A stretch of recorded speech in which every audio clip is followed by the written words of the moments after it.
any comment you want to make? Nice.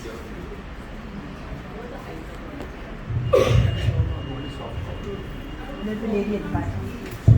Come back. Please come. It's a good exercise also to walk in here. Introduce yourself and then rest.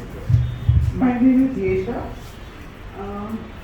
I was going for my walk on the beach and there was this guy, one of those guys from Bihar or UP, probably jobless, looking for a job kind of thing. And he was ahead of me and there was this police car just going past.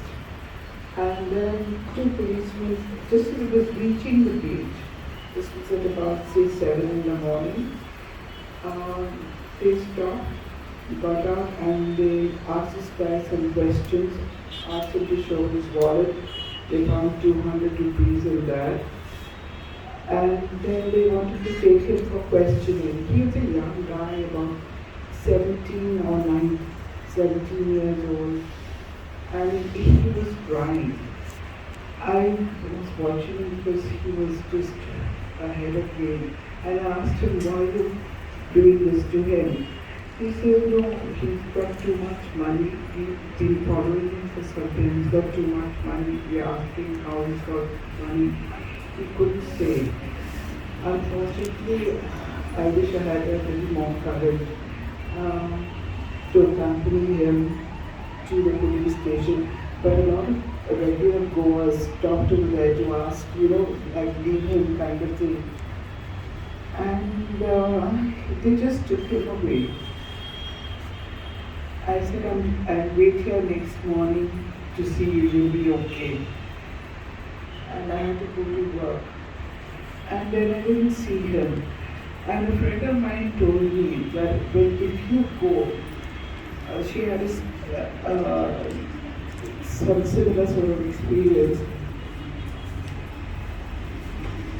Her house head was arrested by the police because his friend ran up with somebody's daughter and got married. So when she said, why catching hold of him, and they beat him up in front of her. So she said, if you go there, then they know that they have full hold over you.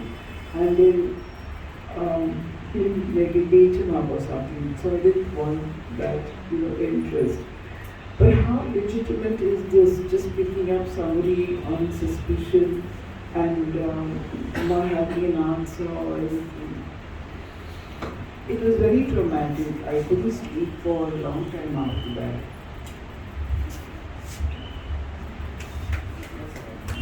So, ma'am, you actually have given yourself the answer. How legitimate do you think it was? How legitimate do you think it was? Your common sense says it was not legitimate. Despite so many people telling him, let him go, he just didn't. He was extremely articulate. The policeman, he was very bright, young, very articulate. How much is 200 rupees? It's not much. So it is just power playing itself out in front of all of us, who, not being au fait with one of the things that inhibited you was the fact that you yourself didn't know the law. So you didn't know whether it's legitimate or not. You're not expected to know the law. But when you can understand what made you stop and the guilt that you feel afterwards, and you're left with all that. But this is an everyday occurrence because there is an unaccountability. If there was accountability, then this would not have happened. Or there would have been, actually I'm surprised that there were more people on the beach who actually came and said stop. That's better than it was 10 years ago. It's power and prejudice your mind also. Absolutely. That he's a young man from somewhere, migrant worker, how does he have 200 rupees? Some more questions? You could take my bag actually. No, I feel in this case, when you get involved, you have to spend a lot of time and you will be at the back, so nobody will want to do anything. So they just back out from there. So these kind of cases are there, but we don't have the courage to take a step forward, and all are busy, so they don't want to get involved. That is the problem, I think. Any more questions? Ma'am.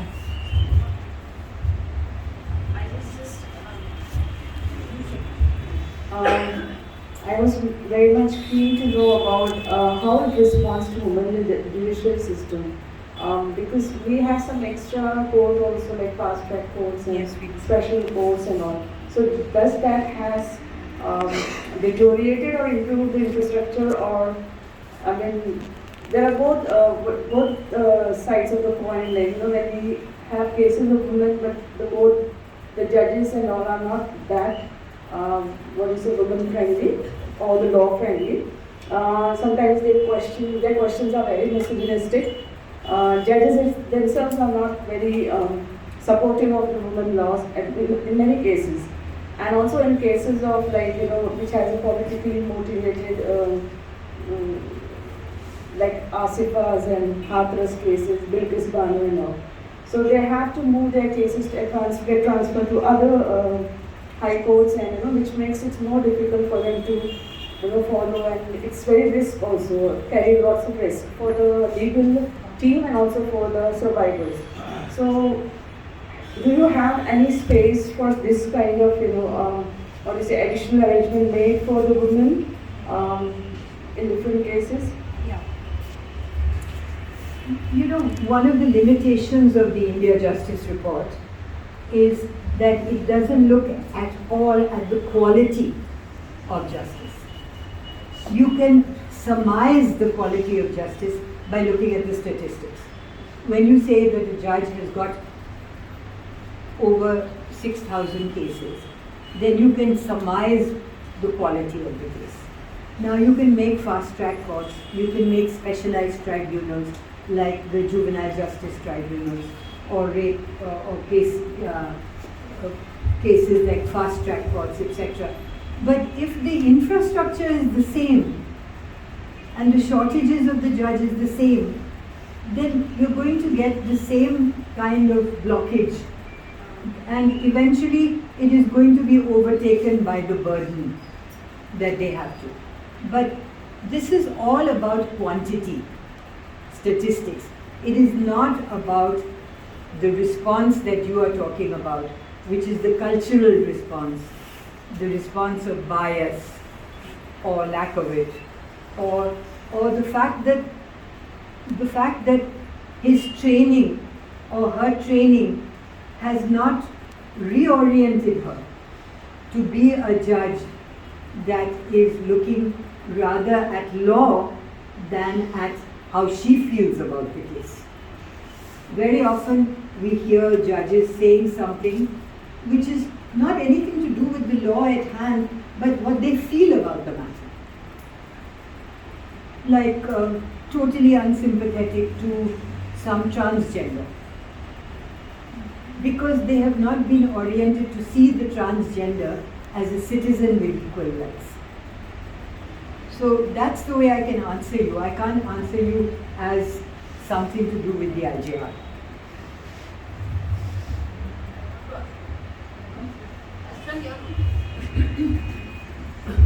As you've told us earlier, and many of us know, there are so many lying in prison without the cases having been proved. Why? Because our legal system is so inadequate for them.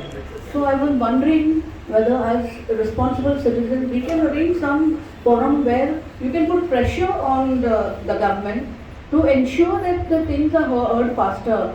I personally help out a number of people in these small courts like Kurla Court and Bandra Court, that court. They act like kind of so indifferent, and people are waiting and not. So something can be done to improve the quality of justice and the movement of the cases, because simple cases are being kept for a long time, and after a long time like I have been given advice also by advocates of the High Court and all that. The best thing is to pay something and close it. नहीं तो ये जाते ही जाते रहेगा और बाद में after about 10 years, 12 years, you'll be paying that lawyer monthly fees, and then they'll say now there is no this thing, it is closed. So whether we can do something for quality justice.